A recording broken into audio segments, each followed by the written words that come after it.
السلام عليكم ورحمة الله وبركاته. الحمد لله والصلاة والسلام على رسول الله وآله وصحبه أجمعين أما بعد. أعوذ بالله من الشيطان الرجيم. بسم الله الرحمن الرحيم. يا أيها الذين آمنوا اتقوا الله وكونوا مع الصادقين. صدق الله العظيم. ഈ മഹത്തായ പരിപാടിയിൽ അധ്യക്ഷം വഹിക്കുന്ന ബഹുമാനപ്പെട്ട സയ്യിദ് മുഹമ്മദ് കോയ ജമീലുല്ലൈലി തങ്ങൾ, അതുപോലെ ഒരുപാട് സയ്യിദുമാരുണ്ട്. അൽഹംദുലില്ലാ, ആ മഹാന്മാരായ സയ്യിദുമാർ, മഹാന്മാരായ പണ്ഡിതന്മാർ, ബഹുമാനപ്പെട്ട സദസ്യർ, അല്ലാഹു സുബ്ഹാനഹു വ തആല ശംസുൽ ഉലമയുടെ പേരിൽ ഇവിടെ ഒരുമിച്ച് കൂടാണ് നമുക്കേവർക്കും തൗഫീഖ് നൽകി. അൽഹംദുലില്ലാ, അള്ളാഹു ഇതൊരു പുണ്യകർമ്മമായി നമ്മിൽ നിന്ന് സ്വീകരിക്കുമാറാവും. നാളെ സ്വർഗലോകത്ത് മഹാനവറുകളോടൊപ്പം ഒരുമിച്ച് കൂടാൻ നമുക്ക് അവരും നമ്മുമായി ബന്ധപ്പെട്ടവർക്ക് തൗഫീഖ് നൽകി അനുഗ്രഹിക്കുമാറാവട്ടെ.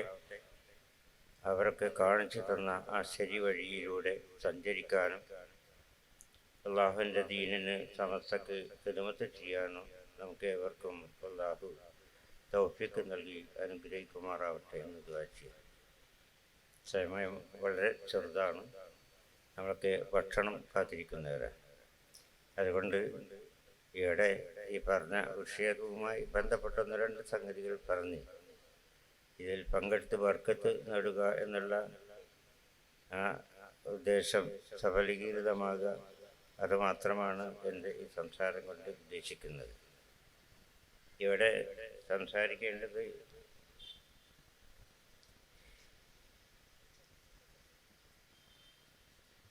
ശംസുൽ ഉലമ വിദഅത്തിലെ നിലപാട് എന്നാണ്. ശംസുൽ ഉലമ വിദഅത്തിൻ്റെ കണ്ട പോരാടിയായിരുന്നു എന്ന് അറിയാത്ത ആരുമില്ല. അപ്പം ബഹുമാനപ്പെട്ടവരുടെ വിദഅത്തിൻ്റെ നിലപാട് അറിയാത്ത ആരുമല്ല ഇവിടെ.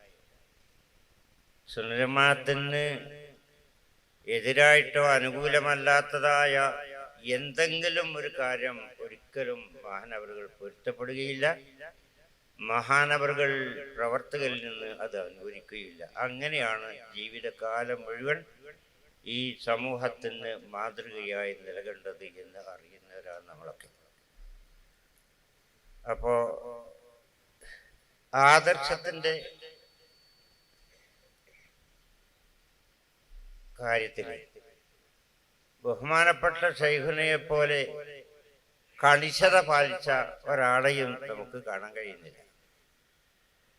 തന്നില്ലാ കണിശത വേണം, തൻ്റെ സമൂഹത്തിൽ അതുണ്ടാകണം എന്ന് വളരെ നിർബന്ധമുള്ളവരായിരുന്നു ബഹുമാനപ്പെട്ട ശൈഖുന അവர்கள். ഞാൻ ഒരുപാടൊന്നും പറയുന്നില്ല. സാധാരണഗതിയിൽ ആദർശത്തിൽ അല്പം മയം വരുത്തേണ്ട ഘട്ടങ്ങളിൽ ശൈഖുനായുടെ നിലപാട് എന്തായിരുന്നു അറിയാൻ ഒരൊറ്റ സംഭവം ഞാൻ നിങ്ങളുടെ മുമ്പിൽ വെക്കുക. അതേ അവസരം അത്തരം നിലപാടുകളിൽ മറ്റുള്ള ആളുകൾ എന്ത് മാർഗമാണ് സ്വീകരിച്ചത് എന്നും അതിൽ നിന്ന് നമുക്ക് മനസ്സിലാക്കാൻ കഴിയും. അതായത് 1989 ബഹുമാനപ്പെട്ട ശൈഖുന അവர்கள் യുഎഇയിൽ വലിയൊരു പര്യടനം നടത്തി. അതിൻ്റെ എല്ലാ സ്റ്റേറ്റുകളിലും മഹാനവർക്ക് വമ്പിച്ച സ്വീകരണങ്ങളായി. അങ്ങനെ ഓരോ സ്വീകരണത്തിലും നമ്മുടെ മലയാളികൾ മാത്രമല്ല, അതാത് സ്റ്റേറ്റുകളിലുള്ള വലിയ വലിയ അറബി പണ്ഡിതന്മാരടക്കമുള്ളവരായിരുന്നു പങ്കെടുത്തിരുന്നത്. അതൊക്കെ നമ്മളന്ന് പത്രങ്ങളിലൊക്കെ വായിച്ചതാണ്. ഈ അറബി പണ്ഡിതന്മാർ എന്ന് പറയുന്നവരെല്ലാവരും സുന്നികളൊന്നുമല്ല, അതിൽ സുന്നികളുണ്ട്, അല്ലാത്തവരുണ്ട്. അപ്പോ ആ കൂട്ടത്തില് ബഹുമാനപ്പെട്ട ശൈഖുനയുടെ നിലപാട് അറിയാൻ നമുക്ക് ഒരൊറ്റ സംഭവം പറയാം. അതായത് പുത്തനാശയക്കാരുള്ള അറബികളായ പുത്തനാശയക്കാരുള്ള ആ സദസ്സിൽ വെച്ച് മഹാനവറുകൾ പ്രസംഗിക്കുമ്പോൾ ഇത് പറയേണ്ട ആവശ്യമില്ല, പക്ഷേ തൻ്റെ ആദർശം ഇന്നതാണെന്ന് ആരുടെ മുമ്പിലും വ്യക്തമായി പറയുക എന്നുള്ളതാണ്. മഹാനവറുകൾ പറഞ്ഞു ആ പ്രസംഗത്തിൽ, ഞങ്ങൾ മദ്ഹബ് സ്വീകരിക്കുന്നവരാണ്. മദ്ഹബിനെ എതിർക്കുന്ന വലിയ പണ്ഡിതന്മാർ, അറബി പണ്ഡിതന്മാരുടെ സദസ്സിൽ വെച്ച്, ആ വേദിയിൽ വെച്ചാണ് മഹാനവറുകൾ പ്രസംഗിക്കുന്നത്, ഞങ്ങൾ മദ്ഹബുകൾ സ്വീകരിക്കുന്നവരാണ്. നാലാലൊരു മദ്ഹബ് വിട്ട് ഞങ്ങൾ പ്രവർത്തിക്കുകയില്ല, തറപ്പിച്ച് പറയാണ്. എന്നിട്ട് അതിന് തെളിവായിക്കൊണ്ട് തഫ്സീറു സാവിയിലുള്ള ഇബാറത്ത് മഹാനവറുകൾ വായിക്കുക. ലാ യജൂസു തഖ്ലീദു മാദാമൽ മദാഹിബൽ അർബഅ എന്ന് പറയുന്ന നാലാലൊരു മദ്ഹബ് സ്വീകരിക്കൽ നിർബന്ധമാണ് എന്ന് പറയുന്ന ആ ഇബാറത്ത് വായിക്കുക. ഇവിടെ നമ്മൾ മനസ്സിലാക്കേണ്ടത്, ഇവിടെ നമ്മൾ പല ആളുകളും യുഎഇയിലൊക്കെ അതുപോലെയുള്ള അറബി നാടുകളിൽ ചെന്നാൽ അവിടെയുള്ളവരെ സോപ്പിട്ട് തങ്ങളുടെ കാര്യം കഴിച്ചിലാക്കുന്ന ഒരു നിലപാടാണ് സാധാരണയിൽ നമുക്ക് കാണാൻ കഴിയാറുള്ളത്. ഇവിടെ മഹാനവറുകൾ ഒരു വിട്ടുവീഴ്ചയും ആ വിഷയത്തിൽ വരുത്താതെ ആരുടെ മുമ്പിലും തന്റെ ആദർശം അടിയവിറക്കാതെ തുറന്ന് പ്രഖ്യാപിക്കുന്നതാണ്. അതേ അവസരം ഇതേ യുഎഇയിൽ വെച്ച് മറ്റുള്ള യുഎഇയിലും അതുപോലെ മറ്റ് അറബി രാഷ്ട്രങ്ങളിലും വെച്ച് ചില ആളുകൾ ചെയ്തത് നമുക്കൊക്കെ കാണാൻ കഴിയുമല്ലോ. അവര് ഇവിടെ സുന്നി സുന്നി സുന്നി എന്ന് പറഞ്ഞ് ആദർശത്തിന്റെ വലിയ പൊലിമ കാണിച്ച് അവർ തന്നെയാണ് ആദർശത്തിന്റെ വക്താക്കൾ എന്ന് പറയുന്ന പല ആളുകളും അറബി നാട്ടിൽ ചെന്നാൽ അവരുടെ സ്വഭാവം മാറുന്ന നമ്മൾ കാണും. ഉദാഹരണം, നമ്മള് പിന്നെ ഇപ്പോഴെ എന്ത് സുന്നികളപ്പോ എല്ലാവരും പറയും EK സുന്നി, AP സുന്നി. ഈ AP സുന്നി എന്ന് പറയുന്ന ആളുടെ അതിന്റെ നേതാവ്, ആ നേതാവ് ഖത്തറിൽ ചെന്നപ്പോൾ എന്താ ചെയ്തത് നമ്മൾ മനസ്സിലാക്കേണ്ടതുണ്ട്. ഖത്തറിൽ ചെന്നപ്പോൾ ഈ പറയുന്ന തീവ്ര സുന്നി സ്വഭാവം അയാളിൽ നിന്ന് കണ്ടില്ല. ജമാഅത്തെ ഇസ്ലാമിക്കാരൻ ഉദ്ഘാടനം ചെയ്തതായിരിക്കുന്ന പരിപാടിയിൽ പങ്കെടുത്തുകൊണ്ട് അയാൾ അന്ന് പറഞ്ഞത് നമ്മൾ തമ്മിലുള്ളതായ അഭിപ്രായ ഭിന്നതകൾ 4 മദ്ഹബിന്റെ ആളുകൾ തമ്മിലുള്ള, ഇമാമിങ്ങൾ തമ്മിലുള്ള അഭിപ്രായ ഭിന്നതകൾ പോലെ നിസ്സാരമാണ്, അത് ശാഖാപരമാണ്, അതുകൊണ്ട് നമ്മളിൽ തർക്കം കൊണ്ട എന്ന് ഖത്തറിൽ പോയി ഇദ്ദേഹം പറഞ്ഞു. ഇവിടെ എന്താണ് അയാളുടെ സ്വഭാവം? ഇത് തന്റെ കാര്യലാഭത്തിന് വേണ്ടിയാണെന്ന് നമുക്കൊക്കെ അറിയാം. കുറച്ചു കാലം കഴിഞ്ഞപ്പോ അയാള് അങ്ങേപ്പുറത്തും നമ്മൾ ഇങ്ങേപ്പുറത്തും ആയ ആ രണ്ടായി തീർന്നതിന്റെ ശേഷം കുവൈത്ത് കരാറ്, നിങ്ങൾക്കൊക്കെ ഓർമ്മ ഉണ്ടാവില്ല, ആ പദം പറഞ്ഞാൽ മതി, എല്ലാവർക്കും അറിയും. കുവൈത്ത് കരാറ് അന്ന് ജമാഅത്തെ ഇസ്ലാമിയുടെയും മുജാഹിദിന്റെയും കാലിന്റെ ചോട്ടിൽ അദ്ദേഹം കുനിയേണ്ടി വന്നു എന്നാണ് നമ്മൾ കാണുന്നത്. എന്തൊരു കാര്യലാഭത്തിന്. ഇതാണ് ശംസുൽ അലവിയും അത്തരം ആളുകളും തമ്മിലുള്ള വ്യത്യാസം. ഏത് ആദർശമാണെങ്കിലും ആ ആദർശത്തിൽ ഉറച്ചു നിന്നുകൊണ്ട് മുമ്പോട്ട് പോവുക എന്നുള്ളതാണ് ശംസുൽ അലമ നമുക്ക് കാണിച്ചു തന്ന മാർഗം. അതാണ് ആദർശ വിഷയത്തിൽ നമ്മൾ സ്വീകരിക്കേണ്ട പാത എന്ന് മഹാനവറുകളുടെ ജീവിതത്തിൽ നിന്ന് നമുക്ക് മനസ്സിലാക്കാൻ കഴിയും. ഇന്നും നമുക്ക് അത്തരം പ്രശ്നങ്ങളുണ്ടല്ലോ. മഹാനവറുകളെയാണല്ലോ നമ്മൾ പിന്തുടരേണ്ടത്. മഹാനവറുകളുടെ ലോകത്തെ ചർച്ചയാണ് നമ്മൾ നടത്തിക്കൊണ്ടിരിക്കുന്നത്. അതുകൊണ്ട് തന്നെ ഇന്ന് നമ്മൾ ചെയ്യേണ്ടത് എന്താണ്? ശംസുൽ ഉലമയുടെ അതേ പാത സ്വീകരിച്ചുകൊണ്ട് ആശയത്തിൽ ഉറച്ചു നിൽക്കണം. അങ്ങോട്ടും ഇങ്ങോട്ടും ആടിക്കൊണ്ട് സ്വാർത്ഥ താല്പര്യത്തിന് വേണ്ടി ആടിക്കൊണ്ടിരിക്കുന്നത് അത് ശംസുൽ ഉലമയുടെ പാതയല്ല, മാർഗമല്ല എന്ന് നമ്മൾ മനസ്സിലാക്കേണ്ടതുണ്ട്. അവർക്ക് പല പേരുകളും പറയും. സമസ്തക്കാരാണെന്ന് പറയും. അതേ അവസരം സമസ്തയുടെ തീരുമാനങ്ങളും സമസ്തയുടെ നിലപാടുകളും സ്വീകരിക്കാൻ അവർ തയ്യാറില്ല. തങ്ങളുടെ സ്വാർത്ഥ ലാഭത്തിന് വേണ്ടി അപ്പുറം പോവും ഇപ്പുറം പോവും. ഇത് ശരിയല്ല. ആദർശത്തിൽ ഉറച്ചു നിൽക്കുക എന്നുള്ളതാണ് മഹാനവറുകൾ നമുക്ക് കാണിച്ചു തന്ന. അതുപോലെ തന്നെ ബിദ്അത്തുകൾ, ബിദ്അകൾ, അതുപോലെ തന്നെ വ്യാജ തരീഖത്തുകൾ, ഇതിലൊക്കെ കണിശമായ നിലപാടാണ് മഹാനായ ശൈഖുനാ ശംസുൽ ഉലമ സ്വീകരിച്ചത്. ഒരിക്കലും അവരോട് വിട്ടുവീഴ്ച കാണിച്ചിട്ടില്ല.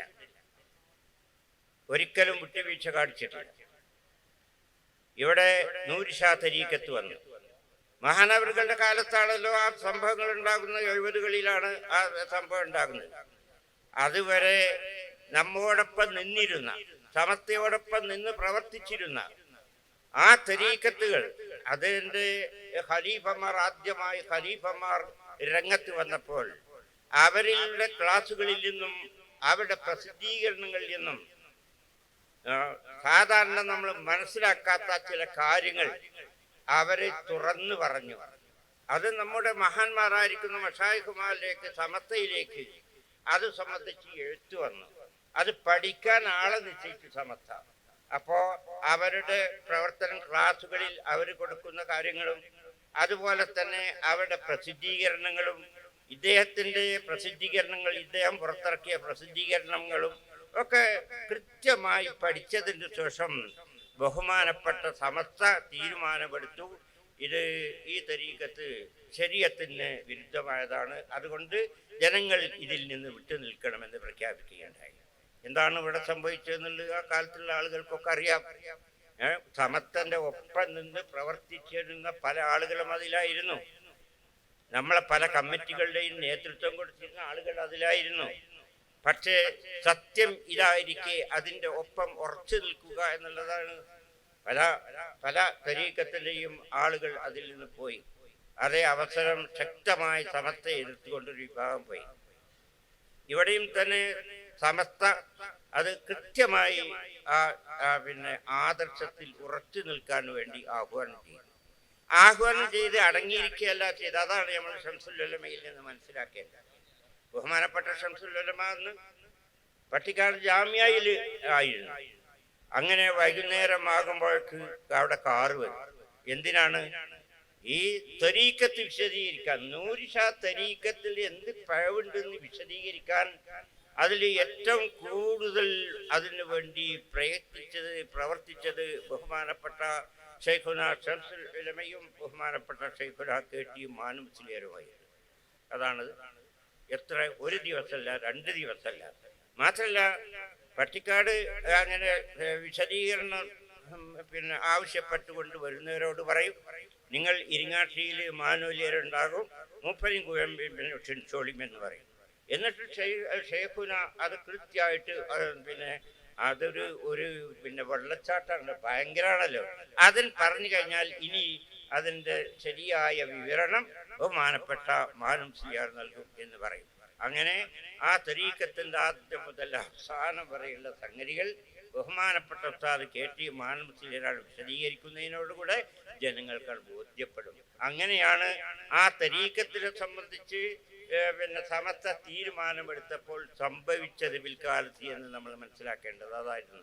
അതിനു വേണ്ടി ഊണും ഉറക്കം ഒഴിച്ചുകൊണ്ട് ദിവസവും യോഗങ്ങളിലേക്ക് പോകേണ്ട അവസ്ഥ ബഹുമാനപ്പെട്ട ഷെയ്ഖുന അതൊക്കെ തരണം ചെയ്തു. നമ്മൾ മനസ്സിലാക്കേണ്ടത്. അതുപോലെ തന്നെ ഈ വേങ്ങാട് ഒരു ഷെയ്ഖ് ഉണ്ടായിരുന്നില്ല, നമ്മൾ പറഞ്ഞേക്കണ്ടേ. വേങ്ങാട് ഒരു ഷെയ്ഖ്, അയാൾ ഭയങ്കര ഭീഷണിയാണ് ജനങ്ങളോട് ചെയ്തിരുന്നത്. എല്ലാവർക്കും അയാളെ പേടിയാണ്. അയാള് പല പിന്നെ മേജിക്കുകളും മറ്റൊക്കെ കാണിച്ചാണ്ട് ആളുകളെ പേടിപ്പിക്കുകയും ചെയ്യും. ആൾ കേറ്റിലും താമസിക്കും. അങ്ങനത്തെ ഒരു കേറ്റിലുള്ള ഒരു ഷെയ്ഖിനെ പറ്റി നമ്മളൊക്കെ കേട്ടിട്ടുണ്ട്. ആർക്കും തന്നെ അയാൾ ഭയങ്കര ഭീഷണിയാണ് നടത്തിയിരുന്നത്. അതിൻ്റെ പേരിൽ ആർക്കും മൂപ്പരെ എതിർക്കാൻ കഴിയില്ല. ഈ പരാതി ബഹുമാനപ്പെട്ട ശൈഖുന ശംസുൽ ഉലമയുടെ അടുക്കൽ വന്ന് അവിടുത്തുകാർ വന്ന് പരാതിപ്പെട്ടു. ഞങ്ങൾ എന്താ ചെയ്യേണ്ടത് എന്ന്. അങ്ങനെ ശംസുൽ ഉലമയുടെ ഒരു ദിവസത്തെ പരിപാടി അവിടെ വെച്ചു. ആ പരിപാടിയിൽ വെച്ച് ശരിക്ക് പിന്നെ ആർത്തിരമ്പുന്ന ശബ്ദത്തിൽ ബഹുമാനപ്പെട്ട ശൈഖുന അവിടെ സംസാരിച്ചു. എന്നിട്ട് ശൈഖുന പറഞ്ഞു, ഈ കേറ്റിലുണ്ടാകുക പിന്നെ ശൈഖന്മാരും ഔലിയാക്കളും അല്ല, കേറ്റിലുണ്ടാകുക തവളയാണ് എന്ന് പറഞ്ഞുകൊണ്ട് ആ ഭയങ്കര ശബ്ദത്തോടുകൂടെ ശൈഖുന പറഞ്ഞുകൊടുകൂടെ അത് തീർന്നു.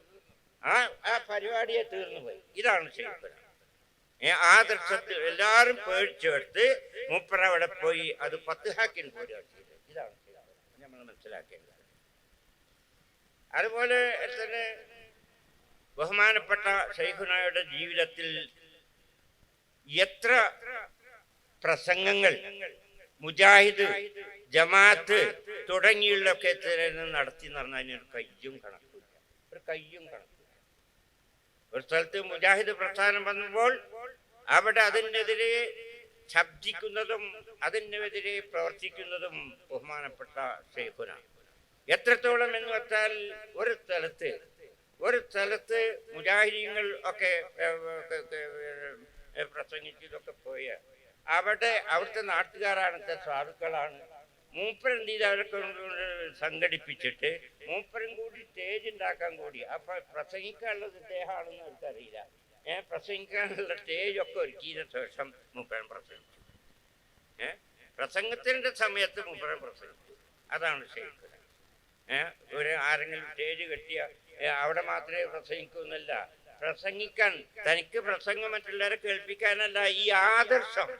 ഈ ആദർശം നിലനിർത്താൻ വേണ്ടി മഹാനായ ശൈഖുന സഹിച്ച ഒരു ത്യാഗമായിരുന്നു അത് എന്ന് നമ്മൾ മനസ്സിലാക്കേണ്ടതുണ്ട്. അതുപോലെ ഒരുപാട് സംവാദങ്ങൾ, മഹാനവറുകളുടെ കാലത്ത് നടന്ന സംവാദങ്ങൾ നേരിട്ടോ അല്ലെങ്കിൽ അതിന്റെ പിന്നിൽ നിന്നുകൊണ്ടോ നയിച്ചത് ബഹുമാനപ്പെട്ട ശൈഖുന ശംസുൽ ഉലമയായി. കാരണം പല സംവാദങ്ങളും ആദ്യം ശൈഖുനായുടെ അടുക്കൽ വെച്ച് അവിടെ പോയിക്കൊണ്ട്, കൊട്ടപ്പുറം സംവാദമടക്കം ശൈഖുനായുടെ അടുക്കൽ പോയി അതൊക്കെ മനസ്സിലാക്കി, അതിന്റെ വഴികൾ മനസ്സിലാക്കി, തെളിവുകൾ മനസ്സിലാക്കി, അതെല്ലാം റെഡിയാക്കിയതിന് ശേഷം അവരെ പറഞ്ഞേക്കലായിരുന്നു ശൈഖുന ചെയ്തിരുന്നത്. പല സംവാദങ്ങളിലും ശൈഖുന നേരിട്ട് തന്നെ സംബന്ധിച്ചിട്ടുണ്ട്. ഉദാഹരണം, ഈ ജമാഅത്ത് ഇസ്ലാമി വലിയ കള്ളന്മാരാണ്. കള്ളന്മാർ പറഞ്ഞാല് വലിയ തന്ത്രശാലികളാണ്, കുതന്ത്രശാലികളാണ് ജമാഅത്ത് ഇസ്ലാമി. അങ്ങനെ ജമാഅത്ത് ഇസ്ലാമിയുടെ ആദ്യകാലത്ത് ഇവിടെ ഒരു സംഭവം ഉണ്ടായി. അതായത് ബഹുമാനപ്പെട്ട മുക്കം വീരാൻകുട്ടി ഹാജി, അതുപോലെ തന്നെ ജമാഅത്തെ ഇസ്ലാമിയുള്ള KC അബ്ദുള്ള മൗലവിയും ഒരു ചർച്ചകൾ നടന്നു. അവർ തമ്മിൽ ചർച്ചകൾ നടന്നു. അവസാനം ആ ചർച്ച എവിടേക്കെത്തി എന്ന് വെച്ചാൽ ഒരു സംവാദത്തിന്റെ വക്കിലേക്ക് എത്തി. അങ്ങനെ ആദ്യം പറവണ്ണിയും ഒക്കെ കൂടിക്കൊണ്ട് അവരൊക്കെ കൂടിക്കൊണ്ട് ചർച്ചകൾ നടന്നു. എന്നിട്ട് സംവാദം നിശ്ചയിച്ചു. അതെവിടെ നടത്തുന്നു എന്നുള്ള ചർച്ച ചെയ്ത് ചേന്നമംഗലൂരാണോ മുക്കത്താണോ ഒക്കെ ചർച്ച ചെയ്ത അവസാനം അത് ബഹുമാനപ്പെട്ട TK പരീക്കുട്ടി ഹാജി, ഇവിടെ എന്താ പറയാ, നടക്കാവ് പരീക്കുട്ടി ഹാജിയുടെ വീട്ടിൽ വെച്ച് നടത്തുക എന്ന് തീരുമാനിച്ചു. പരീക്കുട്ടി ഹാജി അത് നീണ്ടൊരു സംഭവമാണ്. ഞാൻ എൻ്റെ സൂചന മാത്രമാണ് പറഞ്ഞത്. സമയം വളരെ വൈകിപ്പോയിട്ടുണ്ട്. ഞാൻ മുഴുവൻ പറയാൻ ഉദ്ദേശിക്കുന്നു. ജമാഅത്തെ ഇസ്ലാമിക്കാരായിട്ട് നേരിട്ട് സംവദിക്കാൻ കിട്ടിയതായ ഒരു സുവർണാവസരമായിരുന്നു.